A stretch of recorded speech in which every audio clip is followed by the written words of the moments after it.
it going, guys? It's Coach Hodge here. I want to share an awesome story with you. Today we're reading The Story of Ruby Bridges. All right, The Story of Ruby Bridges by Robert Coles. Our Ruby taught us all a lot. She became someone who helped change our country. She was part of history. Just like generals and presidents are part of history, they're leaders, and so was Ruby. She led us away from hate, and she led us nearer to knowing each other, the white folks and the black folks. Ruby's mother. Ruby Bridges was born in a small cabin near Tylertown, Mississippi. We were very poor, very, very poor, Ruby said. My daddy worked picking crops. We just barely got by. There were times when we didn't have much to eat. The people who owned the land were bringing in machines to pick the crops, so my daddy lost his job, and that's when we had to move. I remember us leaving. I was 4, I think. In 1957, the family moved to New Orleans. Ruby's father became a janitor. Her mother took care of the children during the day. After they were tucked in bed, Ruby's mother went to work scrubbing floors in the bank. Every Sunday, the family went to church. We wanted our children to be near God's Spirit. Ruby's mother said we wanted them to start feeling close to Him from the very start.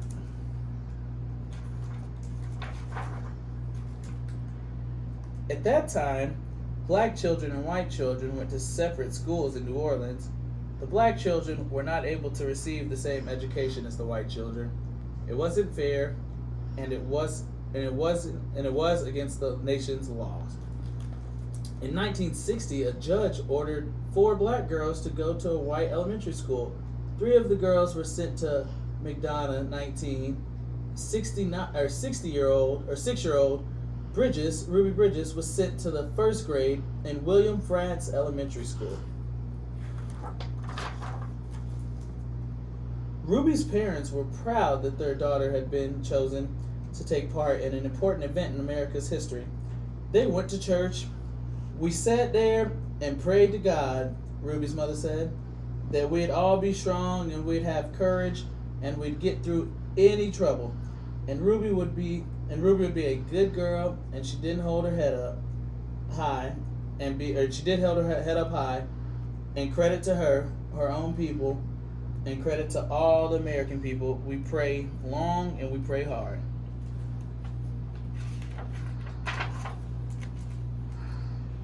On Ruby's first day, a large crowd of angry white people gathered outside the France Elementary School.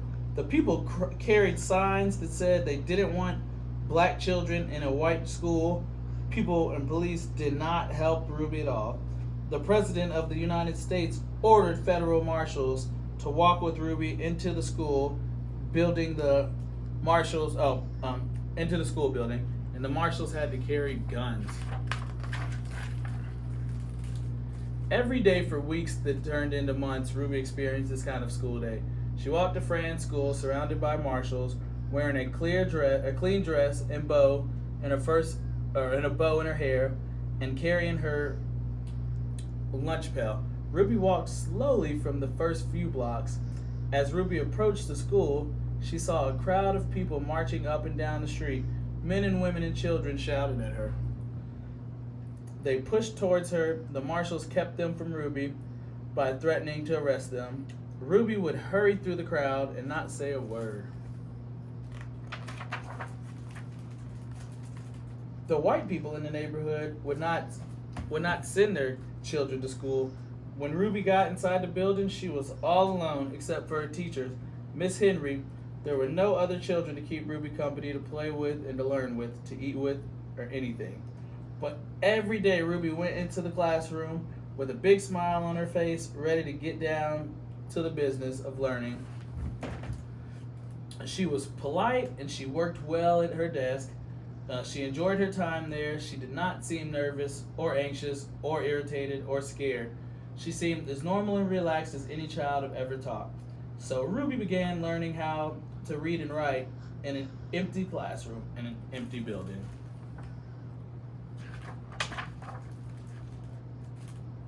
Sometimes I'd look at her and wonder how she did, said Miss Henry.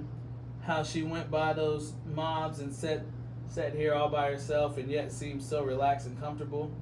Miss Henry would question Ruby in order to find out the girl was really nervous and afraid, even though she seemed so calm and confident. But Ruby kept saying she was doing fine. The teacher decided to wait and see if Ruby would keep on being so relaxed and hopeful, or if she'd gradually begin to wear down, or even decide that she no longer wanted to go to school.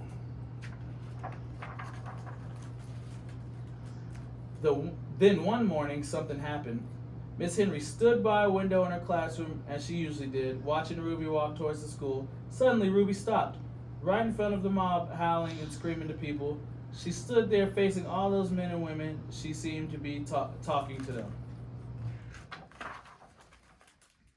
Miss Henry saw Ruby's lips moving and wondered what Ruby could be saying. The crowd seemed ready to kill her. The marshals were frightened. They tried to persuade Ruby to move along. They tried to hurry her into the school, but Ruby would not budge. Then Ruby stopped talking and walked into the school.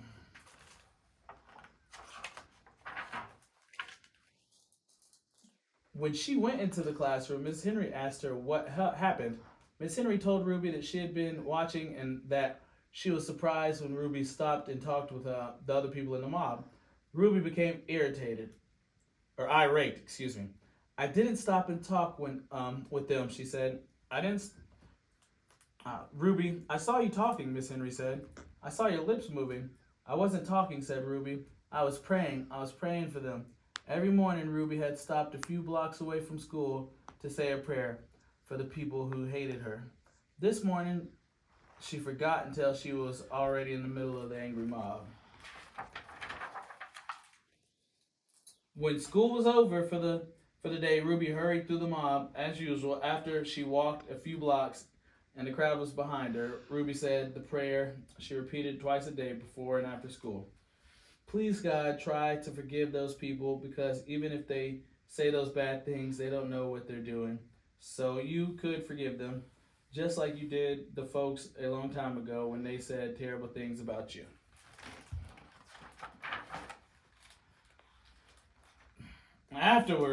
Later that year, 2 white boys joined Ruby at France Elementary School. Their parents were tired of seeing the boys getting into mischief around the house when they could have been in school learning. The mob became very angry when the first white boys went back to school, but those boys were soon joined by other children. We've been sitting back and letting our children get cheated out of our education because some people have tried to take the law in their own hands. One parent said, it's not time for us to fight for the side of the law or our children's right to go on to any school and get their education. They all did get their education, Ruby and a growing number of boys and girls who went to the school with her. By the time Ruby was in the 2nd grade, the mobs had given up their struggles to scare Ruby and defeated the federal judge's orders that New Orleans schools would be desegregated so that the children of all races might be in the school in the same classroom. Year after year, Ruby went to France school. She graduated from it, then went on to graduate from high school. Ruby Bridges is married to a building contractor and has 4 sons who attended schools within New Orleans public school system. Now she's a successful businesswoman. She has created the Ruby Bridges Educational Foundations for the purpose of increasing parental involvement in schools. For further information about the foundation, write the following address: the Ruby Bridges Foundation, P.O. Box 6, Rockville Center, New York 1157-006. Thank you guys for listening today. I hope you guys have a great Ruby Bridges Day. Thank you.